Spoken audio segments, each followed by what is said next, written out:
बहुत समय पहले सूरतगढ़ के जंगलों में टुनटुनी चिड़िया अपने पति मोंटू कबूतर के साथ रहती थी। मोंटू कबूतर आइसक्रीम बेचा करता था। उसके पास 2 गाय थी जिनका दूध निकालकर वो उनसे आइसक्रीम बनाया करता था। इस काम में टुनटुनी भी उसकी मदद किया करती थी। एक दिन की बात है, मोंटू कबूतर अपनी दुकान में आइसक्रीम बेच रहा था कि तभी वहाँ पर कालू दादा आता है और उसे गुस्से में कहता है, अरे मोंटू के बच्चे, आजकल तो तुम्हारी दुकान पर आइसक्रीम की बिक्री बहुत ज़्यादा हो रही है। मैं रोज़ देखता हूँ तुम्हारी दुकान पर तो ग्राहकों की भीड़ हमेशा लगी रहती है। चल निकाल, जल्दी से मेरा हफ्ता निकाल। इस बार तो तुमने बहुत मोटा माल कमाया है। कैसा हफ्ता? अरे कालू दादा, क्या तुमने कोई नया धंधा शुरू कर दिया है क्या? मेरे पास कोई हफ्ता वफ्ता नहीं है, चले जाओ यहाँ से। क्या तू मुझे हफ्ता नहीं देगा? तुम्हारी इतनी हिम्मत कि तू मुझे हफ्ता देने से मना कर रहा है? तो रुक, मैं तुझे अभी सबक सिखाता हूँ। फिर क्या था, कालू दादा अपने मवाली दोस्तों के साथ मिलकर मोंटू कबूतर की दुकान को तोड़ देता है और वहाँ से चला जाता है। अपनी दुकान को टूटा हुआ देखकर मोंटू कबूतर फूट फूट कर रोने लगता है और रोते हुए अपने घर आ जाता है। मोंटू कबूतर को रोता हुआ देख टुनटुनी चिड़िया उससे पूछती है, क्या हुआ मोंटू जी, आप क्यों रो रहे हो? जल्दी बताओ, डर के मारे मेरा दिल बैठा जा रहा है। क्या बताऊं टुनटुनी, उस कालू मवाली गुंडे ने हमारी आइसक्रीम की दुकान को तोड़ दिया।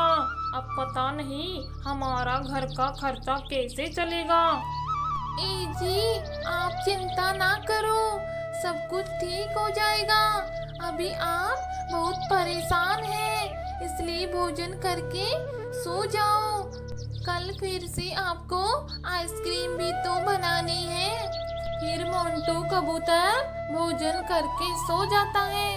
अगले दिन सुबह होते ही टुनटुनी जब अपनी दोनों गायों का दूध निकालने के लिए जाती है तो उनसे एक भी बूंद दूध नहीं निकलता, क्योंकि उसकी गायों ने दूध देना ही बंद कर दिया। हे भगवान, ये क्या हो गया? सारी मुसीबतों को एक साथ ही आना था। कल उस मवाली कालू कौवे ने हमारी दुकान को तोड़ दिया और आज तो इन गायों ने भी दूध देना बंद कर दिया। हमारे पास तो इतने पैसे भी नहीं है कि कोई नई गाय खरीद सके।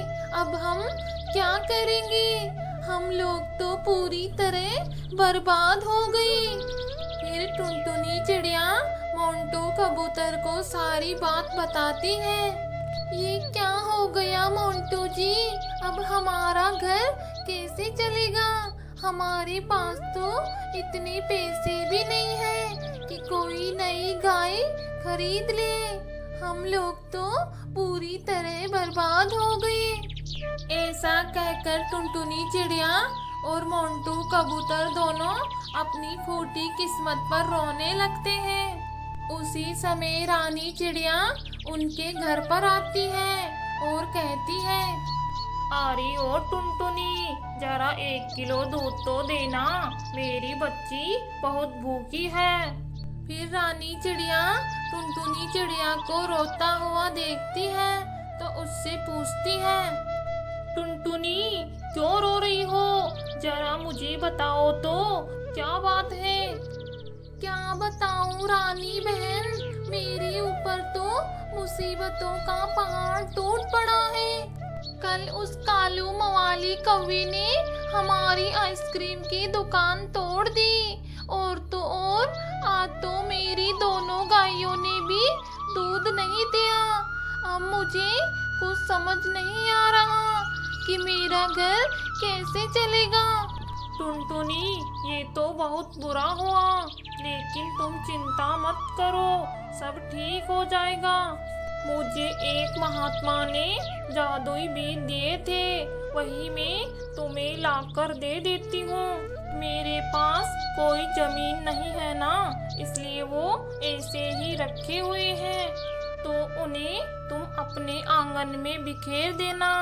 तू चल मेरे साथ मेरे घर, मैं तुम्हें अभी वो बीज दे देती हूँ। फिर टुनटुनी चिड़िया रानी चिड़िया के साथ उसके घर चली जाती है। टुनटुनी, ये लो बीज, इन्हें तुम भगवान का नाम लेकर अपने आंगन में बिखेर देना। इसके बाद टुनटुनी चिड़िया उन बीजों को लेकर अपने घर आ जाती है और भगवान का नाम लेकर उन्हें अपने आंगन में बिखेर देती है। अगले दिन सुबह जब टुनटुनी अपने आंगन में आकर देखती है तो उसकी आंखें फटी की फटी रह जाती है, क्योंकि उसका आंगन पूरा का पूरा आइसक्रीम से भरा पड़ा था। छोटे छोटे पौधों पर रंग बिरंगी आइसक्रीम लगी हुई थी। जब यह बात टुनटुनी मोंटू कबूतर को बताती है तो उसकी खुशी का तो कोई ठिकाना न था। फिर दोनों मिलकर आइसक्रीम को इकट्ठा करते हैं। मोंटू जी, अब हमें चिंता करने की कोई जरूरत नहीं है, अब हमारे पास ये जादुई आइसक्रीम है ना।